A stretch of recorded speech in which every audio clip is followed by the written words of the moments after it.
Hey, welcome everybody. Join the show, Martinis with Scott. I know. You're saying, hey, Scott, you're late again today. What's going on? Well, sorry about that. It's been a busy day, busy week. Had about 5 interviews today for a position we're trying to hire. I'm going to talk about that a little bit more on this episode. And in the middle of that, we're trying to work on a restructuring, closing a financing deal. Had to get a bunch of documents signed and out the door today. Had to write an article, and so I'm 90% done my day or my tasks for the day, my important critical items. But doing this show was the most important. So having a drink with you. So here I am. Cheers. Oh, that's good. Hey, I got some new martini glasses, as you can see. Turns out they're champagne glasses, but I'm going to call them martini glasses and just go with it. Welcome to Martinis with Scott, a show about winning momentum in life and in business. I believe we are on episode 82 on YouTube, Apple Podcasts, and Spotify. So a couple topics today. First thing, as I said, this week I've been doing interviews for hiring at Sinclair Range, my main company, and we're replacing Olga Jelani, who left us as a vice president, effectively a senior vice president. And so the tasks that I'm looking for would be an investment banking associate or a private equity type analyst, someone who would be doing models, both 13-week cash flow models, rolling monthly models. And these are all tools of the trade that you need to have to run your business if you're looking for high growth or you're looking to turn around. We've done shows on those before. I'm looking for someone to run with the deal, including running SIMs, a confidential information memorandum, setting up the data room, building the models, maintaining those throughout the process, reviewing term sheets, negotiating, sourcing, doing the database work, all that sort of stuff that you will recognize if you are an investment banker. I think I have found some great candidates. I'm not sure, but in total, I think I interviewed 7 this week, the bulk of them today, and we're in pretty good shape. Cheers again. Going through this process reminded me that, or highlighted for me that, having the right people in place if you want to change your business, if you want to grow your business, what could be more important than having the right people in place and the right people, the right people in the right positions. I saw a clip by Elon Musk this week on some social media, and he was explaining that he thinks that the world at large believes that he spends all of his time out in the media doing New York analyst type things, presentations, conferences, that sort of deal. And he says the truth is he doesn't spend a bunch of time on businessy things, as he put it. He spends 80% of his time actually in engineering and product design, and that's where people need to spend their time if they're running a business. And I think there's an element of truth to that. He later did a tweet I saw also this week that he wished business people would put down their spreadsheets and spend more time on life-changing products, which is great advice. But I have to believe that in that 80% of the time that he spends in engineering and product design, there's a lot of time spent on human resource management. And I don't mean true an HR function, but making sure that he has the right people in the right place, because it is so critical to every business, particularly if a leader like him wants to spend his time where he's most value added, which is in product design and engineering. You have to have the right people in the other positions to run the business, to do the businessy things, as he says. And if you don't have those people there, you're going to get sucked back into it. So I'm willing to bet he spends a lot of time on this. I can tell you that for 30 years, I've been doing turnaround work and affecting changes in organizations in probably 25 different countries, companies of all sizes, and 100% of every troubled organization I've ever stepped into was in trouble because of bad management. And I don't mean that they're always bad people, but bad management in the sense that they just didn't deal with whatever was put in front of them. They had the wrong people in the wrong positions. Often there's bad people. And when I say bad people, I don't mean they're evil people. They're just not great at their job or in that particular situation. But 100% of the time, not sometimes, 100% of the time, it's a management problem, and it can be fixed with the right management team, having the right people in the right spots within the organization. Sometimes it's not even the wrong people in the wrong spots or the wrong people in the right spots. How confusing can I make this? Sometimes it's not the people you have, but it's you have them at the wrong time. This is another problem that I see, particularly in startup organizations and entrepreneurial and high growth situations, not necessarily in more stable companies that have gone troubled. But they hire them too soon. They can't afford to pay them. But I can tell you that when I was more entrepreneurial, in the sense that I didn't have any money, specifically in 1994 when I started Merchant Capital, which turned into be a decent investment banking type firm that owned a number of assets. I started that in 1994. I had to borrow money from my wife to buy a printer even at the time. I know to you younger generation that sounds crazy, but when I was that age, when I was younger and starting out my career, printers cost $5,000 even back then. So they weren't $200 like they are today. It was a significant capital expenditure if you were a bootstrapper. And there was many times in the building of my first businesses before I had any money that I was enthusiastic. I thought, well, here's the growth curve. Here's what I'm going to accomplish. And then I hired great people to help drive that business forward. But the plan didn't go, the reality, the business didn't go as I had planned. It never goes as you plan. And it turns out I didn't have the money to pay these people, right? And then I had to scramble. I had to lay off. I had to make changes. I had to, beg and borrow. And it became a real problem because I was ahead of myself. I had the right people. I had them in the right position, but I hired way too soon. I can't tell you how many tech companies, entrepreneurial companies that I've worked with that have done exactly that, that they've hired too many people too fast, even just one person if you're a small company and you've been too fast, you got ahead of yourself, and all of a sudden you're not making payroll. And it's epidemic it's pandemic within tech organizations to not fund your payroll because you've brought in a bunch of people too soon and you don't know, you're not able to raise capital and you're not able to change quick enough and lower your overheads when the real business isn't rolling out in accordance with the plan. I remember, I forget the date, like in the late 90s sometimes, I'd been working in Geneva, Switzerland I was living in Ottawa, Canada, and I was doing a deal in Geneva, Switzerland, and I think I was there for 2 months straight or some long period of time, maybe 3 months straight. And I flew back home. I was excited to get home and see my wife and my dogs at the time. And I landed at the Ottawa airport finally, and I think it was midnight, and I walked outside to the parking lot and my phone rang.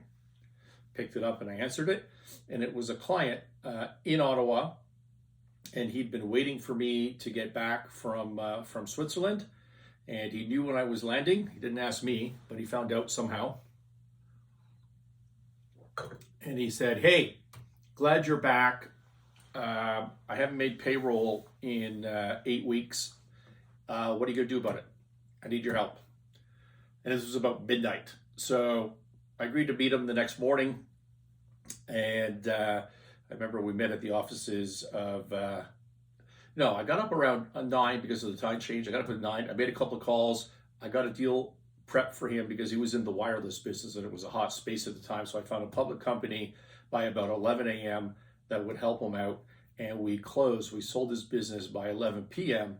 of that day. We were sitting in the Blake Castle's office, a top-end law firm in Canada. And we got the deal done. He got his payroll funded. He got a bunch of other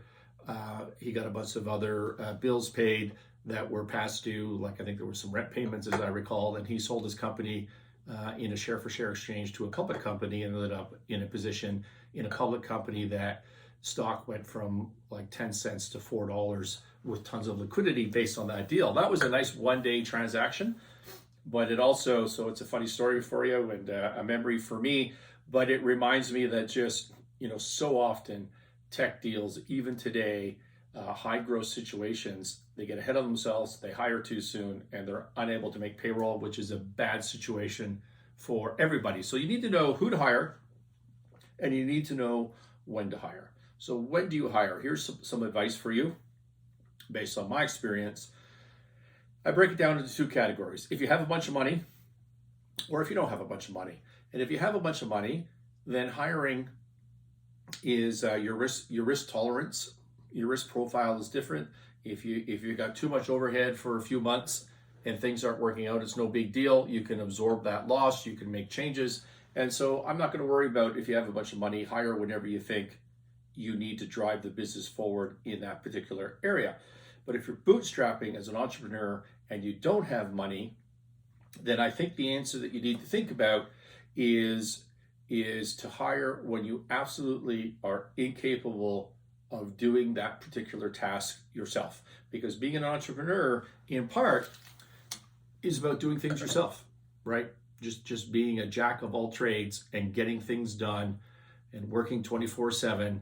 And that's what being an entrepreneur is all about. And when you're too busy or you're too inexperienced in that area, that's when you should think about hiring and not before that. When you do think about hiring, always remember you want to be, we're going to talk about this more in a second. I'm going to talk about this more in a second. You want to be flexible.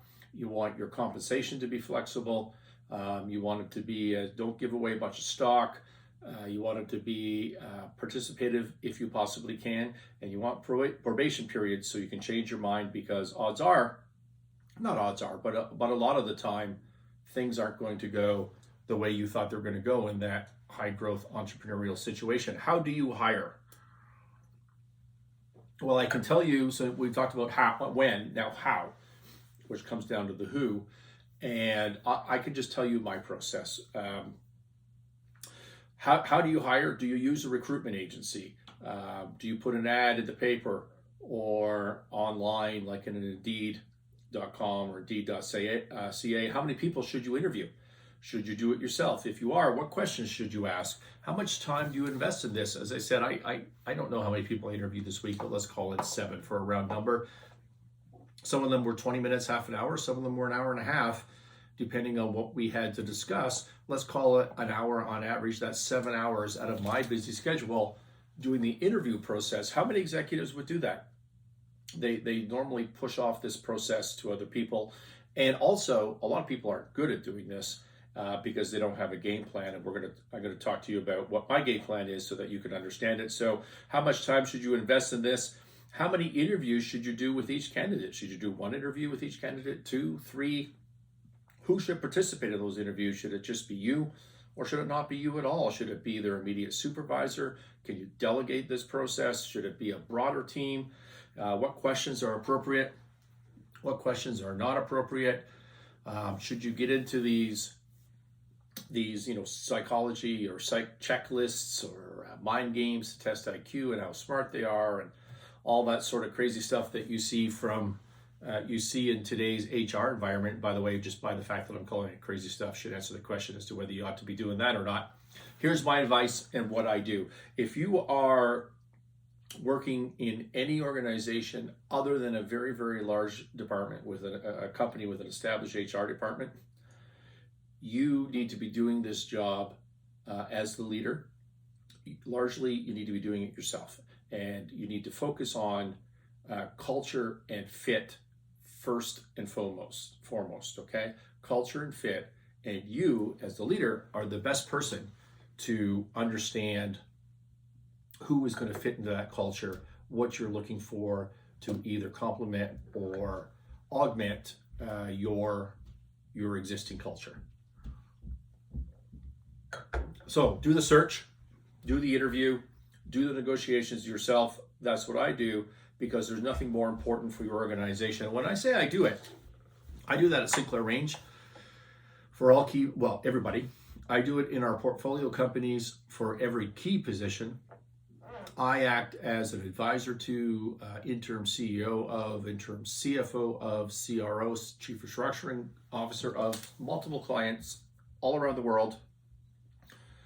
And I do the key hirings in those companies as well. I stopped using employment services and recruiting agencies long ago. Recruiting is easy in today's online environment. It's easy to fill up the funnel, so to speak.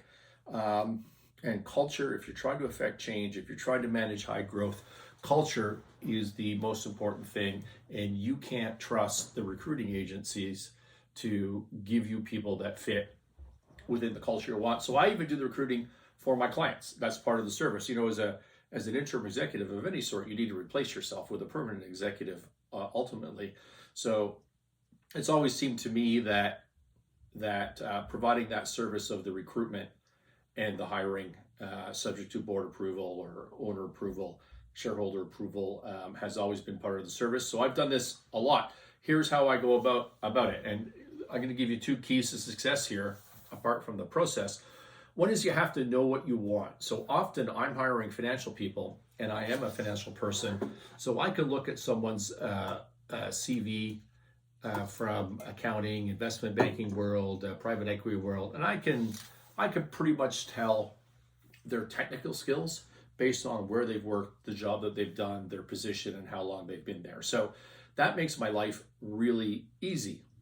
By contrast, at Sinclair Range, we're trying to hire a content person, a media person, somebody that can take these Martinis with Scott shows and break them into different snips to put onto different platforms like Instagram or Facebook, to take the transcripts and put them into the blog and writing, right? That from my personal brand perspective, Martini with Scott is the canary in the coal mine, is the guinea pig, is where I'm trying out content. I'm trying to get my thoughts together. I'm doing it in front of you, as in real time.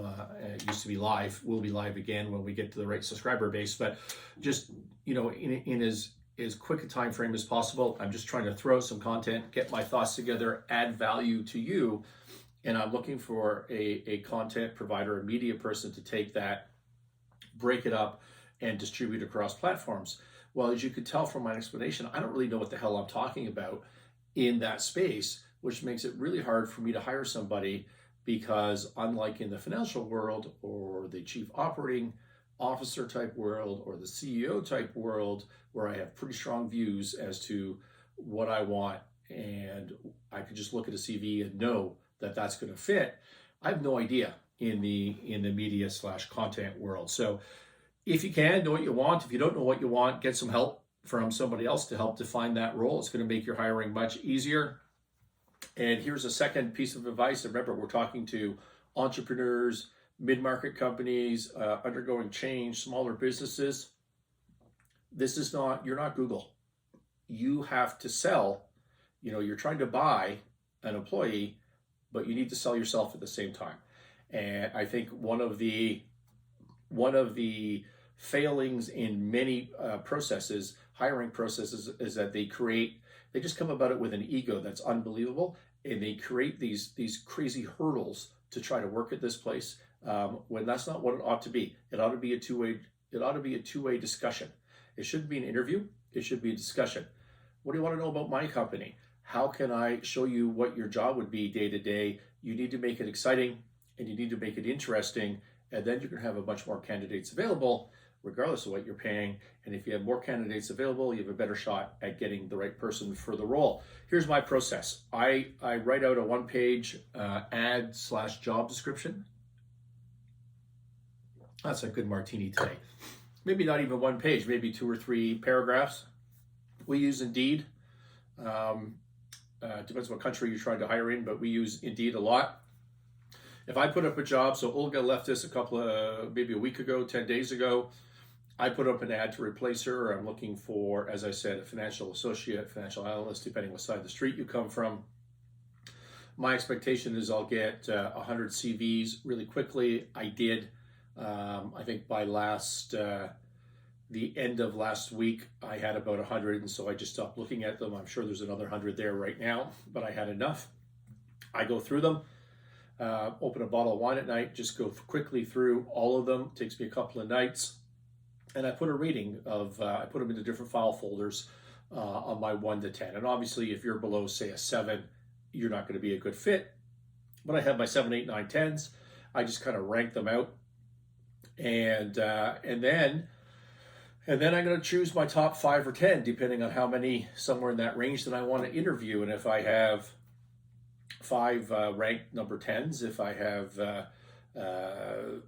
only 3 ranked number 10s, maybe I'll take 10s and 9s, and I'll just go in that order, and I'll just pick, as I said. I think in this case I had 7 CVs that I wanted to interview. We set up 1-hour interviews. Often I would do them, most of the time I would do them in person. I prefer that, but in this world we did them in Zoom here during COVID.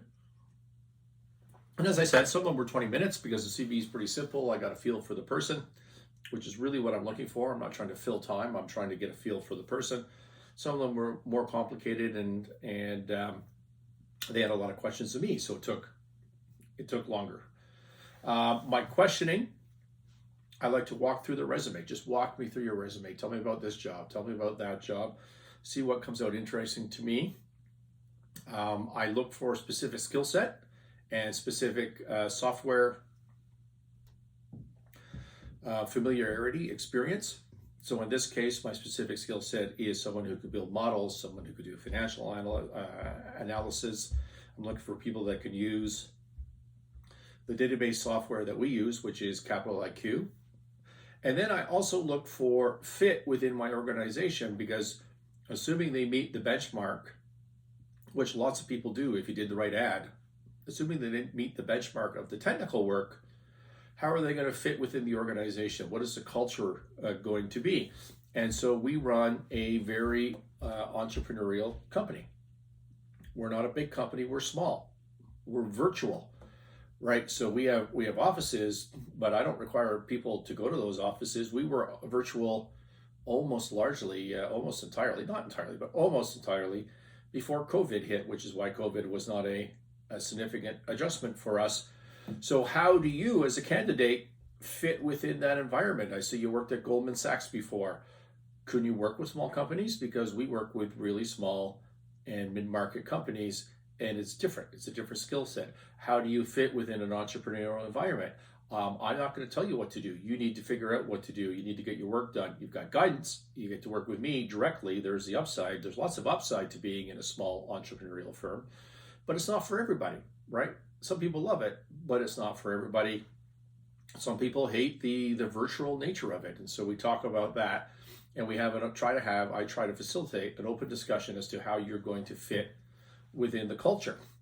And what I'm talking about, so that set of questions is skills and culture. And then what I do is I really try to pay attention to the candidate's confidence. Obviously, I want to know their answers. Do they meet the skill? Do they fit culturally? But what is their confidence to answer their question? And what is their likability? Because if you're running a small company, you don't want to work with people you don't like, right? I think it was Ray Dalio, somebody like that, had a quote this week I saw. I always wonder whether the memes that are accredited to people are actually from those people. I mean, odds are they're not. But, and I don't remember the exact saying on this, but it was along the lines of, don't think about them, a new hire, as being somebody who fits a role in a hole that you need within your organization. Think about whether you want to spend the rest of your life with them. And man, if you're an entrepreneurial company, that's exactly the right mindset. Do you want to spend every day working with this person? Likability is a big deal. And so that's how I focus my questions. And then, not for all candidates, but I've started trying a new question. It's so important to me that everybody that works with me can communicate and have particularly if they're forward-looking, and have some persuasion ability. And so I mentioned on a prior show that I was reading a book by Trey Gowdy on persuasion, asking questions as an art of persuasion. But he had a really interesting interview technique I picked up from this book. When he was a prosecutor and he was hiring litigators and junior prosecutors, I'm sure that's not the right word, but that's the essence of it. One of his primary, or maybe his only question, was they were in the interview room, and he asked them what their favorite movie was. And when they told him their favorite movie, he said, "Great, convince me to see that movie." And he said, and I just thought, what an awesome question. And it doesn't matter if it's a movie. I asked somebody this week, a few people that question, but one person in particular I asked, the very first person said, I don't really like movies. I said, cool, what do you like? He said, I like travel. I said, great, where's your favorite place to travel? He said, I was just at Niagara-on-the-Lake, which is a beautiful little wine country area outside of Toronto, Ontario. And I said, awesome, convince me that I ought to go travel to Niagara-on-the-Lake. And the idea here is, can the person persuade? Can they sell? How do they think? And let me give you a hint. It's not about Niagara-on-the-Lake. You ever see the movie The Wolf of Wall Street? If you haven't, it's a pretty funny and over the top, but almost accurate kind of movie of a boiler room shop back in those days in New York and Wall Street. And there was a scene where, I don't have a pen here with me, but they held up a pen. The leader of the organization, who's in real life is Jordan Belfort, played by DiCaprio, and he holds up a pen and he says to one of his guys, sell me this pen. And the guy's looking at the pen and he's saying, wow, it's a nice pen, it's blue, it's yada, yada, yada. And then he says, no, he takes the pen back right away and he hands it to one of his top salesmen. He says, sell me this pen. And the guy's looking at the pen and he looks at DiCaprio, Jordan Belfort's character, and he says, I need you to write a note for me. And Jordan says, I don't have a pen. Right? Sells him the pen. It's not about the pen. It's about you. Okay? If I'm asking the question, it's not about the movie, it's about me. And the right thing to be doing is to be asking questions. Well, what kind of movies do you like? What's the most interesting, intriguing movie that you have seen? That is the right answer to that. And I think it's a fascinating, if you want people who know how to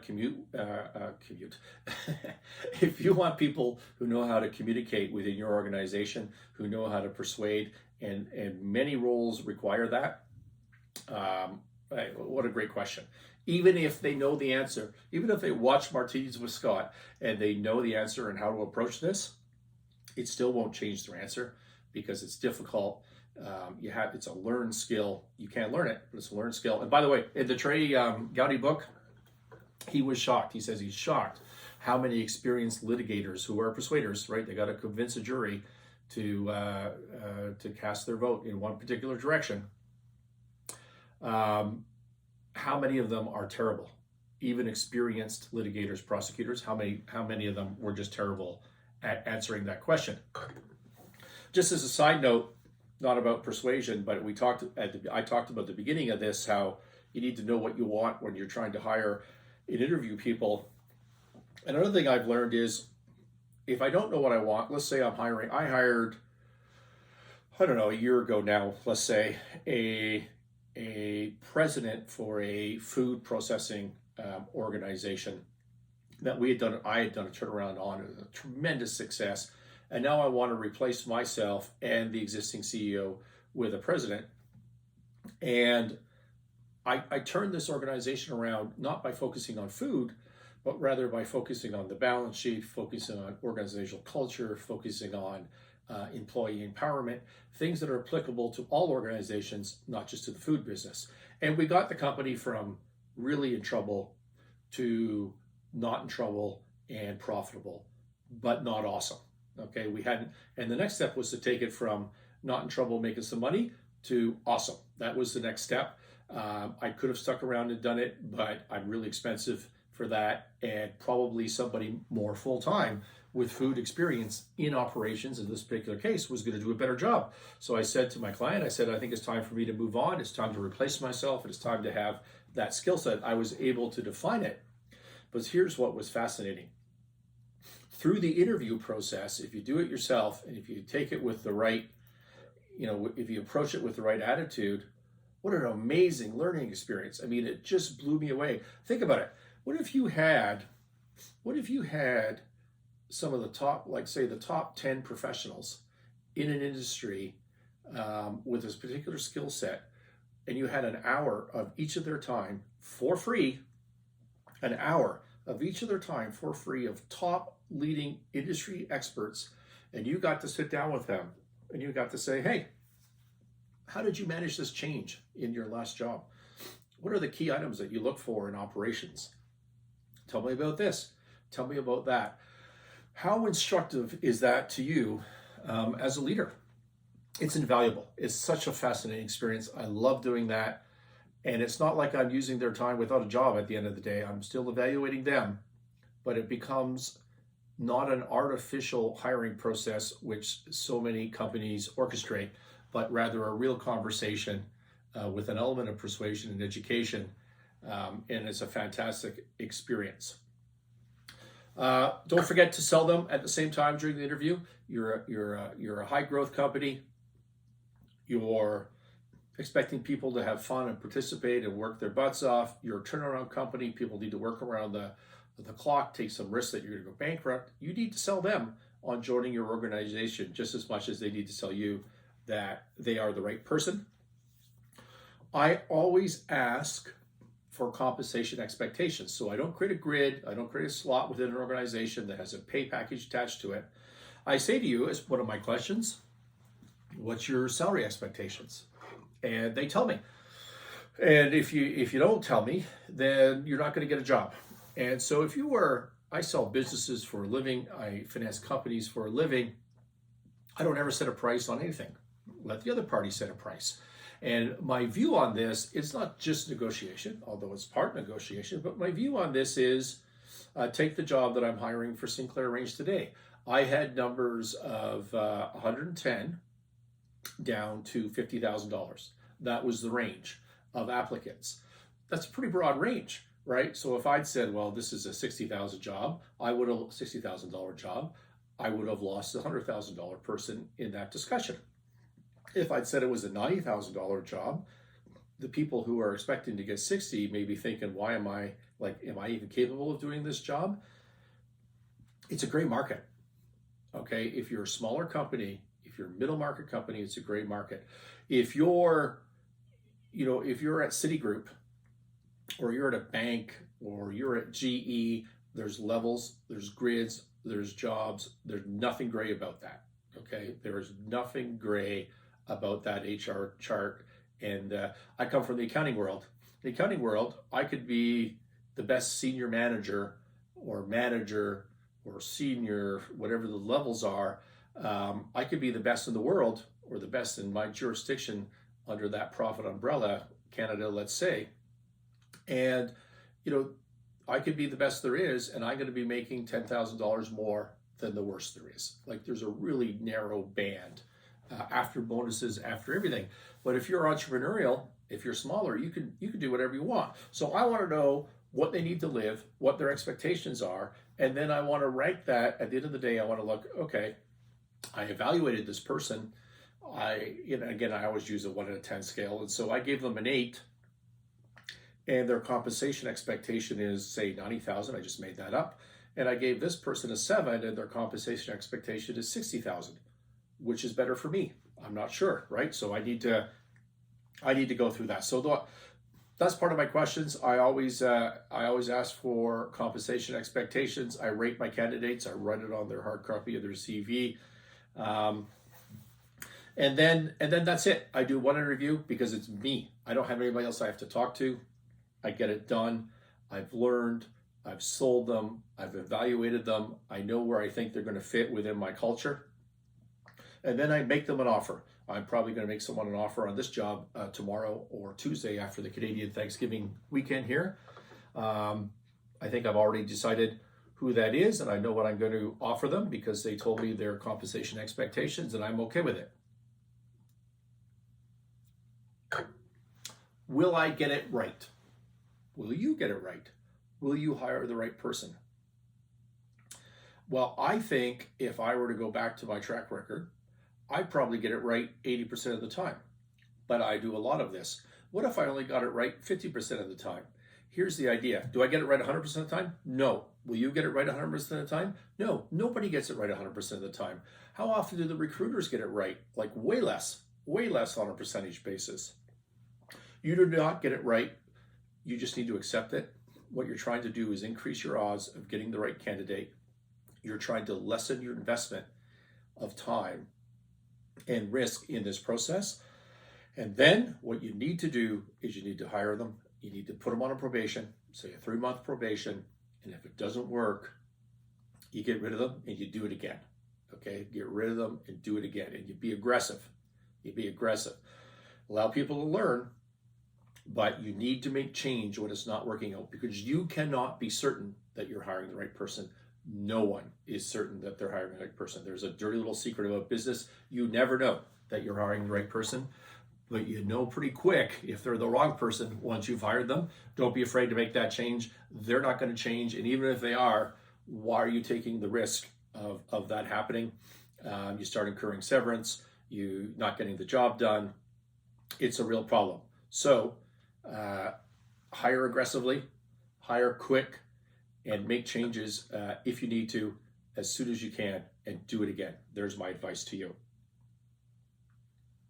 All right, topic number 2.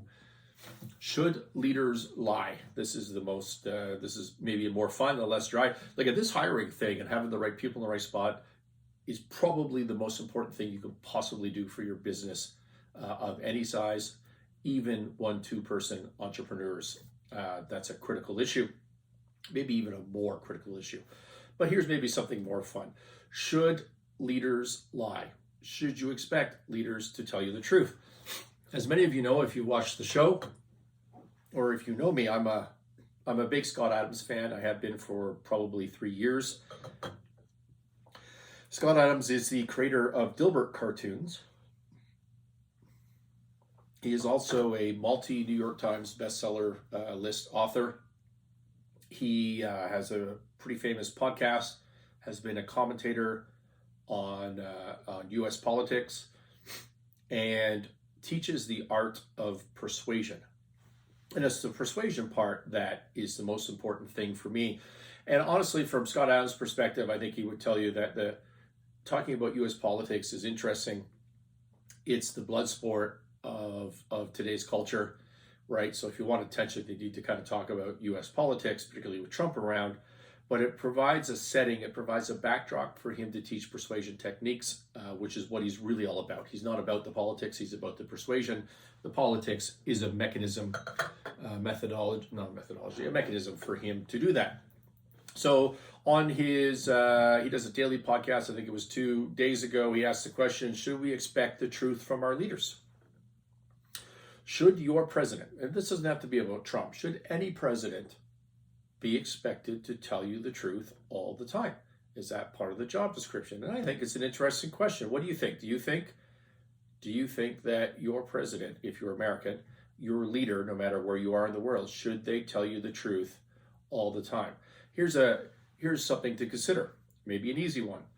If the president of the United States is in a closed door meeting with a world leader, say Putin, okay, so the U.S. and Russia are having closed-door discussions. Trump and Putin come out, and there's a press conference, and the media asks Mr. President what was discussed behind closed doors. What was discussed on this particular issue of nuclear proliferation, of new weapons, of what was discussed with respect to Iran and North Korea.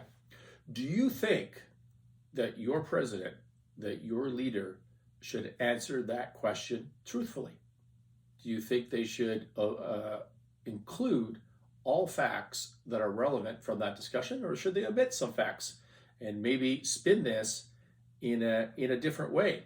Should we expect our leaders to tell us the truth in that situation, or should we expect our leaders to tell us whatever the hell it is that they need to tell us to get the job done for our benefit?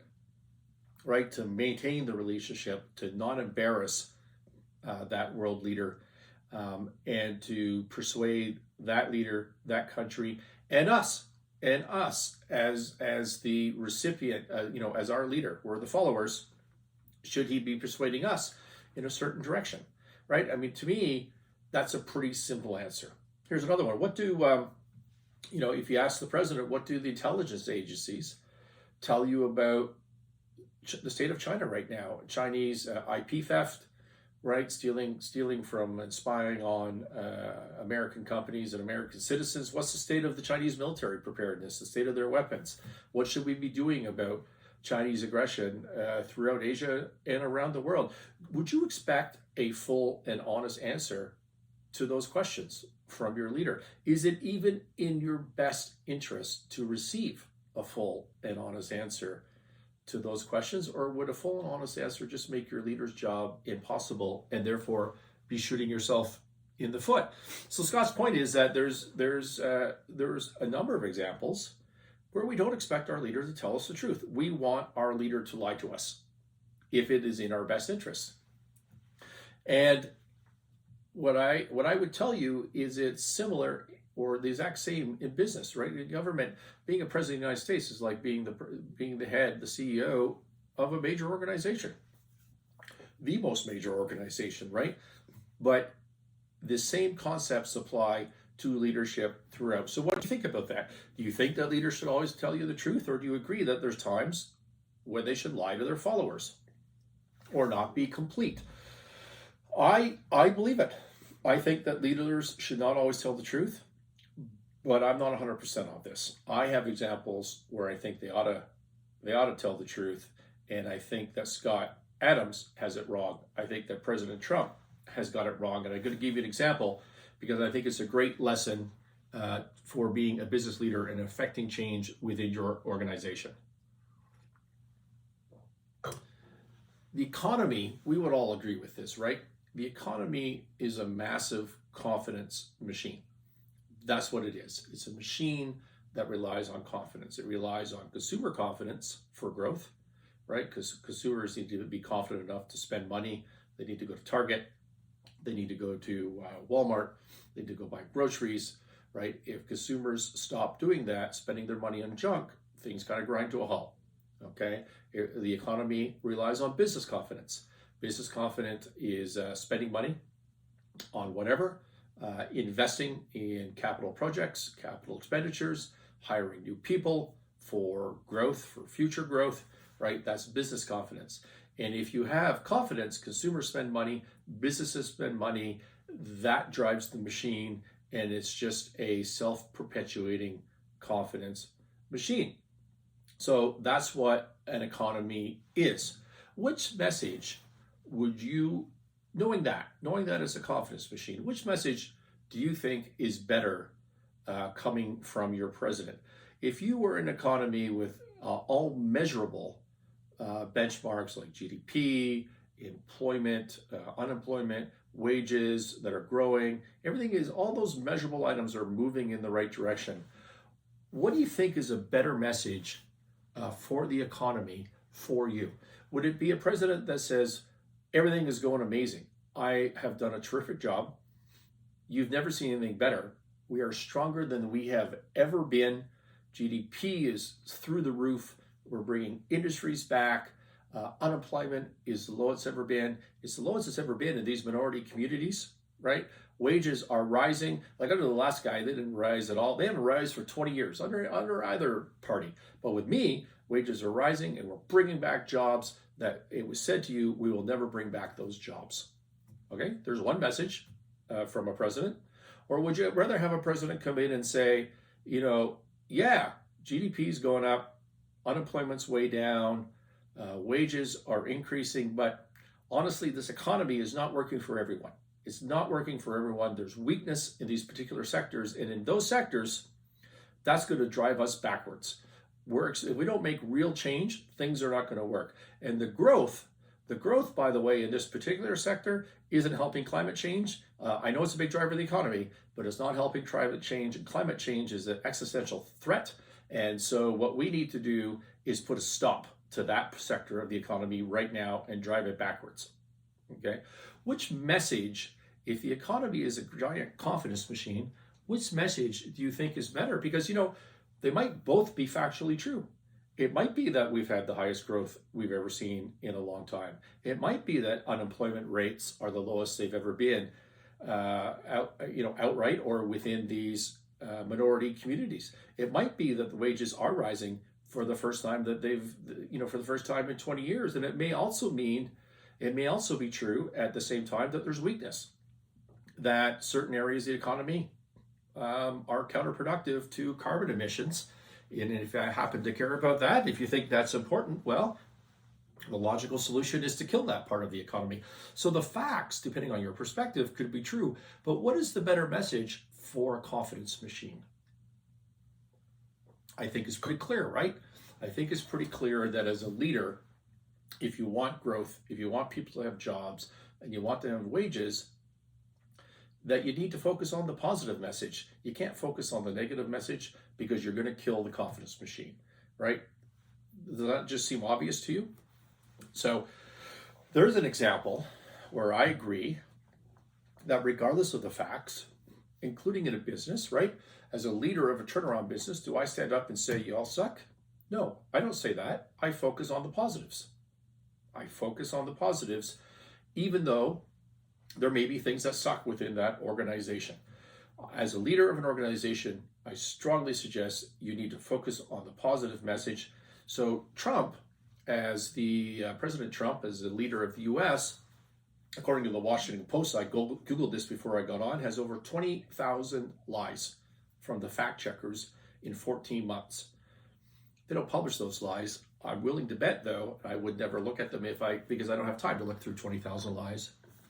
I'm willing to bet that almost all of those lies, almost all of them, like 100%, are the cheerleader type positive message lies. Okay? The first example of the positive message about the economy that I said to you.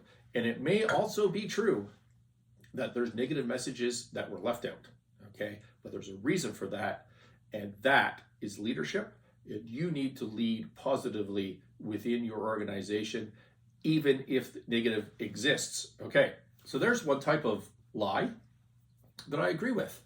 Let's talk about a lie that I don't agree with, right? Let's talk about Biden, the other side of the equation, and the media's lie about Charlottesville and the Fine People hoax. And if you don't pay attention to American politics, if you're not a junkie like I am, the short story is there was protests / minor rioting in Charlottesville a few years ago, and Trump over statutes, whether they should tear down Civil War era statutes. And Trump said there was good people on both sides of the equation.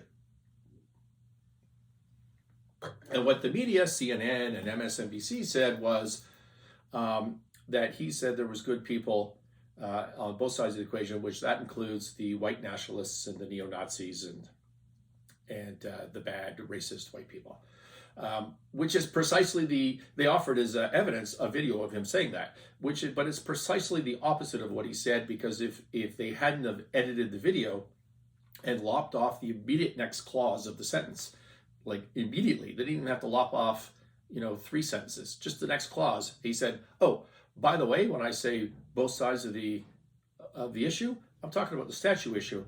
I'm not talking about the neo-Nazis, and I was specifically not talking about the neo-Nazis and the white nationalists. They should be condemned totally, right? So all you had to do was play about another 10 words in the clip, and you get the exact opposite meaning, except they cut it off, and they cut it off on purpose. And then Biden, in his presidential campaign right now, has used exactly that message, that edited clip, that false lying clip, and he said that's the purpose of his campaign. He started his campaign, he's running for president because of that clip, when he knows that it's false.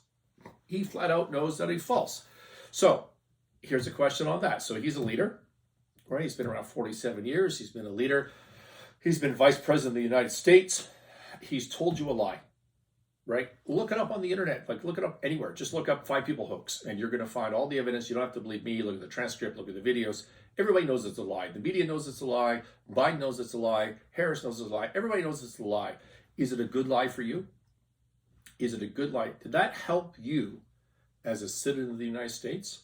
Or did it just create racial divide with the intended consequence of being personally beneficial to Biden and to the Democrats? Had nothing to do with you, had everything to do with Biden and the Democrats. Is that a good lie for a leader?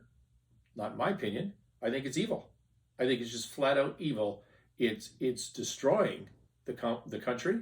It's destroying racial harmony. It's destroying culture for personal benefit. That's my view of that lie.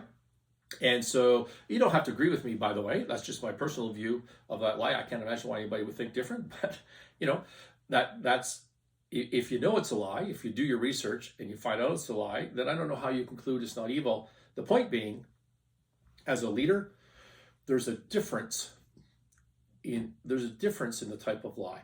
So if I were to stand up at a troubled company and I were to say, you know what, you guys are the best employees in the entire world. I think you're fantastic. Okay. Is that objectively true? Maybe not. Like I haven't surveyed the entire world's employees. I don't know if it's true or not. I mean, statistically, what are the odds? What are the odds that that group of people would be the best group of employees in the whole world? So is that a lie? Maybe. Maybe it's a lie. Is it an evil lie? No. It's me communicating a message that I believe in you, I empower you, I want to be positive, and I want to focus on good things, and I got your back. I hate that expression so much. But that's what that is all about, okay? If I stood up and said, guys, you guys are amazing, and this company is not in trouble. We're not losing money every day. Our fill rates are great. Our quality is awesome. Our turnover and lack of experience out back, that doesn't exist. That's a figment of your imagination. Well, that's a lie that's objectively and provably, it's a statement that's objectively and provably not true. It's a lie, and it's the type of lie, think of it this way. Think about how you feel about the lie. If I tell you you're awesome, and you're the best in the world, and maybe you're not the best in the world, maybe you're just top 3, you still feel good about that. If your colleagues are leaving the plant because it's a bad work environment, there's abusiveness going on, there's lack of discipline, there's this and that, the other thing that are all negative, and I tell you those things don't exist, how do you feel about that? What you feel is, you say to yourself, this guy's full of shit. Like, he doesn't make any sense. I know what I feel, and he's just lying to me, right? So there's a difference in communication and telling the truth as a leader.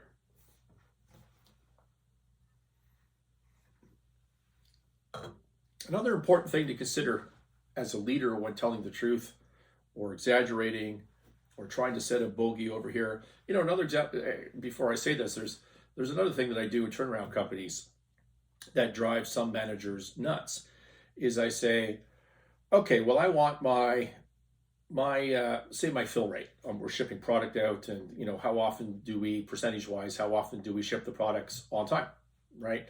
And so when you work in a troubled company, often it's not very often. So let's call it 30%. And then I say, okay, I want 100% fill rate. What's the first thing everybody says to me, every key manager? I say, that's not practical. That's impossible. Our customers only expect 95% fill rate, right? You're just not making any sense. For us to put down on paper that we're going to get 100% fill rate is a lie. It's just not going to happen. And I said, well, that's not the point. The point is, that's what we should be striving for. If I move from 30% fill rate to 98% fill rate, am I unhappy because I didn't meet 100% fill rate? No, I'm ecstatic because the whole business is saved, and I've saved 100 jobs, right? I've saved 100 jobs because we've made that change. If I focused on things that change us, from 30 and I hope to get to 95, or I listen to the middle management and say, well, okay, I can go for 30 this year, and maybe I can get to 50 by the end of the year. And then next year I can do 75, and next year I can do 90, and then, we'll get to 95. That's not a plan. That's a plan for failure. It might be true.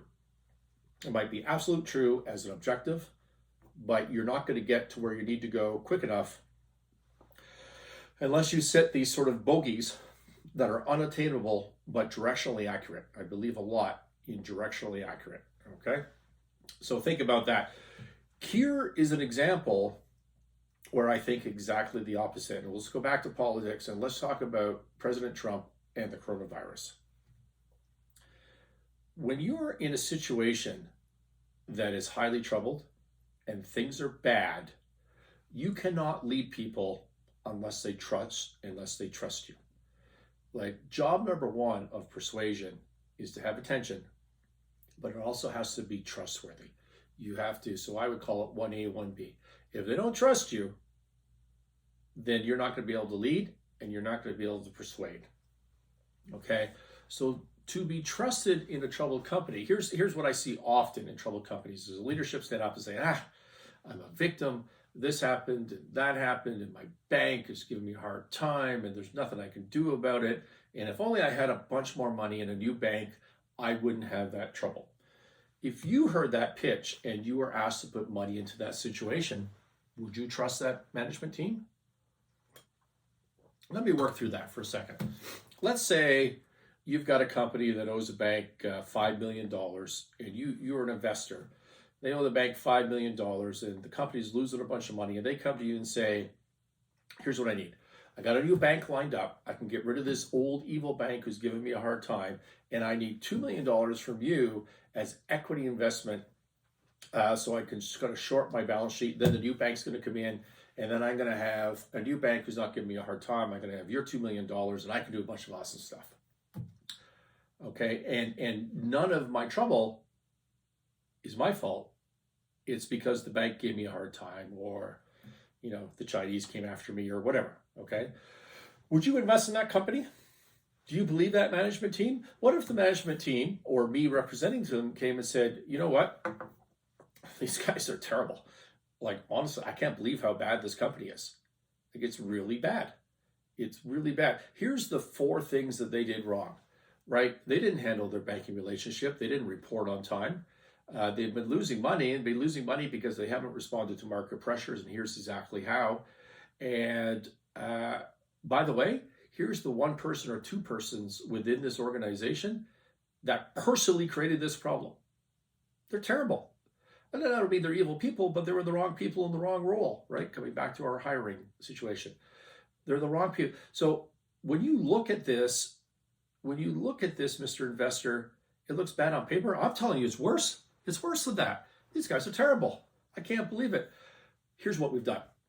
We got rid of those 1 or 2 bad people that screwed this up.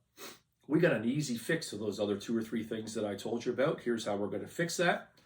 And we've got a financial institution in a new bank the old bank was right. The old bank, they should have been giving us a hard time, but that relationship's burned. I got a new bank. They support us. Here's what we're going to do to the turnaround. There's a way out of this, and you can get in cheaply and safely, and you can move forward with this business and make a ton of money. Is that a better pitch? I think that's a better pitch. Over 30 years, that's precisely how I finance troubled companies. And it's not a shtick. It's the right thing to do because it is management's fault. It is somebody's fault. There has to be change to create buy-in internally and externally. It works because it's right, okay? So let's apply this to the COVID situation with Donald Trump. So he has terrible ratings. He has terrible ratings with respect to to the public's view of how he's handled this pandemic. Terrible. Like it's really good. It may cost him the election. It's that bad, okay? Yet the interesting thing about it is no one within his party, no one in the Democrats, no one in the debates, no one on CNN, no one on MSNBC, no one on Twitter, no one has said one thing that he's done wrong. One thing, right? One thing that makes any sense, or one thing that doesn't apply, or doesn't turn out to be true with the benefit of hindsight, right? Right? He came up with the travel ban way before anybody else wanted to come up with a travel ban who had the same information. And he took the heat from the Democrats of being racist and xenophobic and thisophobic and thatophobic because he did the travel ban too early, in their opinion. Didn't need to be done. He didn't push masks hard enough originally, but if you recall, if you think back, the CDC and the World Health Organization were saying, don't wear masks, they're bad, don't wear masks, right? The scientists, the experts were going back and forth. He was basically just parroting the experts at the time. He's being accused of not supporting social distancing. Well, that's just crap. He's never said anything against social distancing. He said to social distance. He said to wash your hand. He supported lockdowns. Was that stupid and wrong? Probably, but that's what the experts were telling at the time. No one at all has come back and said with any amount of credibility that you should have done this, not that. What they've said is you weren't taking this seriously enough. Why are they saying that? Why are they saying that? Trump flat out admitted that he stood in front of the American public and underplayed purposely this pandemic, and he did it because he didn't want to panic the American people, which is the right instinct, but exactly the wrong way to go about it in a crisis. Because when you're in trouble, you first, more than anything, need to gain trust. What if he stood up and said, oh my God, this thing's coming out of China. They won't give us any information. It seems to me this may be the worst thing that's ever happened. We may have 1 million people dead if we don't handle this properly, which, by the way, was the estimate, was going to be 1 million people. This is a war. We're in trouble. This is a war. We need to pull together as a country. We need to pull together as a country, and we need to fight this war. Here's my plan. I'm going to listen to the experts. I'm going to make some changes. I'm going to get rid of those people that didn't have the PPE ready, that didn't have the testing ready coming out of the Obama administration. So I'm making changes. I'm going to make those changes, and I'm going to put lockdowns. I'm going to listen to the experts on masks. Let's say his plan was 100% exactly what he did, because it would be. He didn't do anything wrong. The messaging was wrong. Let's say the plan was 100%, everything that he did, but he told you up front, this is a disaster. You wouldn't panic. You'd think it would suck, right? You wouldn't panic if he told you this was going to be a disaster, that we need to protect our vulnerable, that we need to up testing, we need to accelerate therapeutics, we need to accelerate immunizations, we need to do all we can to get this working. And if he did exactly the same thing that he has done really well, in my opinion, but the messaging was not positive, it was negative to begin with, so that you trusted and we all understood that we were in a war, he'd be in a much better place right now. That's what leadership is. That's what you do in troubled companies, okay? You first gain trust. In persuasion, Scott Adams would call it pace and lead, right? You think, you understand what the other person is thinking, and you just go past that. You think it more. You tell them proactively, I know that's what you're thinking, but it's worse. It's worse. But don't freak out, because here's what I'm going to do about it. Okay? That's the mistake that Trump made on this. That's what you can learn about leadership when you are trying to affect change in your business, in your life, when you're thinking about telling the truth, spinning things positively, spinning things negatively. Any communication, you need to know the objective of your communication. Never walk into a meeting, never set up a business meeting or walk into a meeting unless you know precisely what you're trying to get out of that meeting and from whom. Know what your objective is in every single communication. Know who your audience is and what their needs are.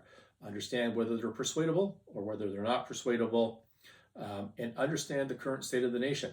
Are times good and you're just trying to reinforce that? Or are you in crisis and do you need to first gain trust, gain credibility, pace and lead, and then move on with the action plan once you've got everybody on the bus, so to speak. I'm over my hour. I thought I had 15 minutes as I usually do. Cheers again, by the way. Thought I had 15, 20 minutes of content. Here I am, an hour and 4 minutes. This has been Martinis with Scott, a show about winning momentum in life and in business. Please subscribe. We are on YouTube under Martinis with Scott. We are on Apple Podcasts, Spotify. Show's growing every day. It's been a blast, and we'll talk to you next week.